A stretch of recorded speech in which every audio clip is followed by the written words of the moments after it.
성경의 숲을 걷다. 오늘은 에스더 4장입니다. 하만은 유다인을 몰살하는 계획으로 12월 13일에 날짜를 정하고 모든 민족들에게 이날을 준비하도록 명령했습니다. 이렇게 선포된 후 11개월 이후에 시행이 될 것인데요. 이 일은 비밀리에 이루어진 것이 아니라 친절하게 죽임을 당할 유대인들에게까지도 공개가 되었습니다. 3장 15절에 보면 왕과 하만은 이 일이 잘 마무리될 것으로 확신하고 자축을 벌이고 있었습니다.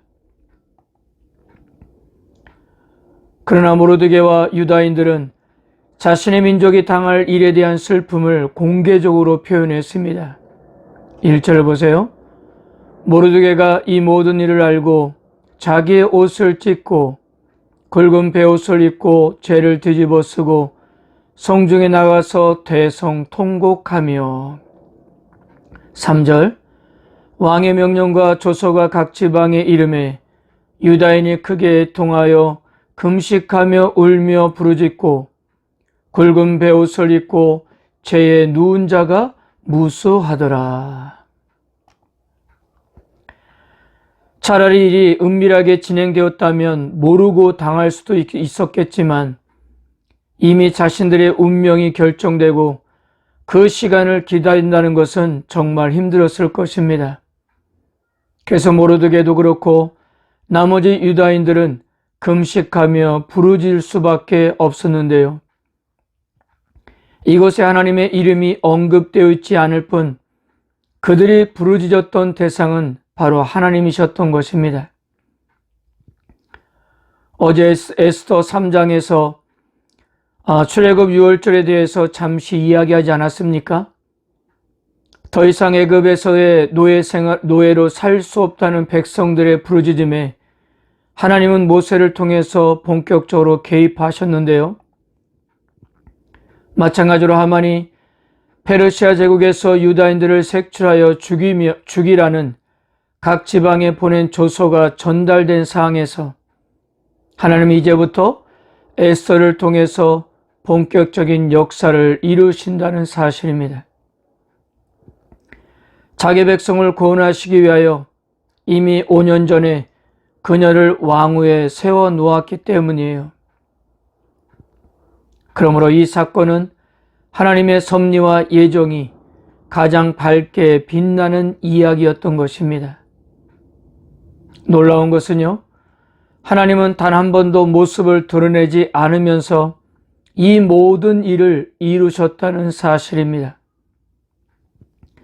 그러므로 에스더서의 이야기는 한 번도 무대에 등장하지 않고 말을 한 적이 없으며 누구의 입을 통해서도 언급되지 않았던 하나님에 대한 이야기인 것입니다. 처음에 에스더는 이 사항을 인지하지 못했던 것으로 보여집니다. 그러나 모르드게를 통해서 이 일에 대한 심각성을 알게 되었고 모르드게는 에스더에게 속히 이 사실을 아하스웨로 왕에게 알리고 민족이 처한 상황을 구할 것을 촉구했습니다. 여기에 처음 에스더는 난색을 드러냈어요. 자신이 왕 앞에 나가지 못한 지 30일이 지났고 또한 왕의 부르심 없이 나갔다가 왕이 금규를 내밀지 않을 경우는 죽을 수밖에 없었기 때문이었습니다. 여기에 모르드게는 이렇게 말했어요. 13절과 14절입니다. 너는 왕궁에 있으니 모든 유다인 중에 홀로 목숨을 건지리라 생각지 말라. 이때 내가 만일 잠잠하여 말이 없으면 유다인은 다른 데로 말미암아 노임과 구원을 얻으려니와 너와 내 아버지 집은 멸망하리라. 내가 왕후의 자리에 얻은 것이 이때를 위함이 아닌지 누가 알겠느냐. 우리는 여기서 모르드게의 신앙을 엿볼 수가 있습니다. 비록 그가 하나님의 이름은 거론하진 않았지만 그는 하나님의 섭리하심을 확실히 믿는 사람이었습니다. 이때 에스더가 침묵하면 하나님은 분명 다른 방법으로 자기 백성을 구원하실 거라는 거예요. 왜냐하면 하만이 하고자 하는 일은 역사를 주관하신 하나님으로서 절대로 용납될 수 없는 일이었기 때문입니다. 그래서 모르드게는 에스더에게 자신이 왜 그 자리에 있는지를 생각하도록 도전했는데요. 이 날을 위해서 뇌가 왕후가 된 것이 아니냐 하는 것입니다. 즉 하나님께서는 자기 백성을 구원하시기 위해 수년 전에 그녀를 아수르의 왕의 아내로 삼으셨다는 이야기였어요. 그러니까 그 자리는 특권이 아니라 자신에게 주어진 책임의 자리였던 것입니다. 그러자 에스더는 이렇게 통보했습니다. 16절, 당신은 가서 수산에 있는 유다인을 다 모으고 나를 위하여 금식하되 밤낮 3일을 먹지도 말고 마시도 마소서. 나도 나의 시녀와 더불어 이렇게 금식한 후에 규례를 어기고 왕에게 나아가리니 죽으면 죽으리이다 하니라. 에스더가 모든 위협을 무릅쓰고 이렇게 결단했던 것은 이 일이 단순히 자기 개인의 안녕이 아니라 하나님 백성의 생존 문제가 걸려있는 중요한 사안이란 것을 깨달았기 때문이고요. 또한 그가 두려워할 대상은 왕이 아니라 하나님이심을 알았기 때문입니다. 그리고 에스더도 3일 동안 금식을 통해 자기 백성과 진정한 의미에서 하나가 되었던 거예요. 하나님께서 어떻게 해서든 자기 백성들을 죽게 내버려 두지 않으시고 반드시 구원하리라는 확신이 모르드게와 에스더에게 있었지만 그래도 그들은 사람이 할 수 있는 최선을 다하고 있었던 것인데요. 이런 상황에서 사람이 할 수 있는 최선은 하나님께 간절히 기도하는 것이었습니다.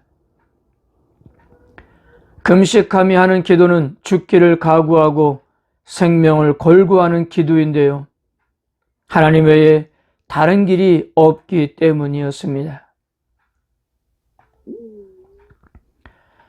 사랑하는 성도 여러분, 먼저 우리에게 다급한 일이 생기면 당황스럽기도 하고 불안하고 공포를 느낄 수도 있을 것입니다. 그러나 우리는 한 가지 반드시 기억해야 합니다. 우리의 생명은 하나님께 있다는 사실이에요. 모든 것이 하나님의 손에 달려있기 때문입니다.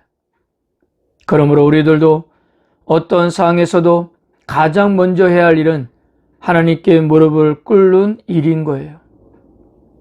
하나님은 어떤 상황에서도 우리들에게 은혜를 베풀어 주실 수 있는 분이기 때문입니다. 그리고 내가 가진 것은 특권 아니라 나에게 주어진 책임임을 기억해야 합니다. 우리의 재주로 가진 것이 아니라 하나님의 은혜 때문에 우리가 누리고 있기 때문이에요. 그러므로 우리는 마땅히 자신이 해야 할 사항에서 굳이 내가 하지 않아도 라는 생각을 할 수가 있는데요. 바로 이때를 위한 하나님의 섭리하심을 믿고 철저히 기도하면서 책임을 감당할 수 있기를 바랍니다. 그런 여러분들을 통해 하나님은 영광을 받으실 것입니다. 아멘.